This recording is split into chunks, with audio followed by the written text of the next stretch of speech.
মেরামত করবেন, রাষ্ট্র সংস্কার করবেন, এই রাষ্ট্রে সোনালী দিন ফিরিয়ে আনবেন, আপনার ফর্মুলা কি?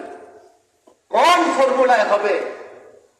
বলে হয়তো ডেমোক্রেসি আছে না, কেউ বলে ন্যাশনালিজম আছে, কেউ বলবে সোশ্যালিজম আছে, আবার কেউ বলবে যে ধর্ম নিরপেক্ষতা আছে। এগুলো দিয়ে আমরা রাষ্ট্র মেরামত করবো। আচ্ছা, তোমরা কি এগুলোকে ওয়াটারপ্রুফ মনে করো? ওয়াটারপ্রুফ ঘড়ি আমাদের ছেলেরা পড়ে, আমি পড়ি না। ঘড়ি ছেড়ে দিচ্ছি মনে হয় 1-1.5 জন হবে। এটা হাতে দিলে এটা দিয়ে উজুও করা যায়, গোসলও করা যায়। একটা সময় বেটাগিরি ছিল, দেখ আমার ঘড়ি পরে আমি উজু করতেছি, গোসল করতেছি, ঘড়িতে পানি যায় না। ওরা মনে করে কি এই প্রচলিত ইজম গুলো এগুলো ওয়াটারপ্রুফ, এগুলো যদি আমি জপি, এগুলো যদি সংবিধানে নিয়ে আসি, এগুলো দিয়ে যদি আমি চলি, রাষ্ট্রের দুর্নীতি হবে না।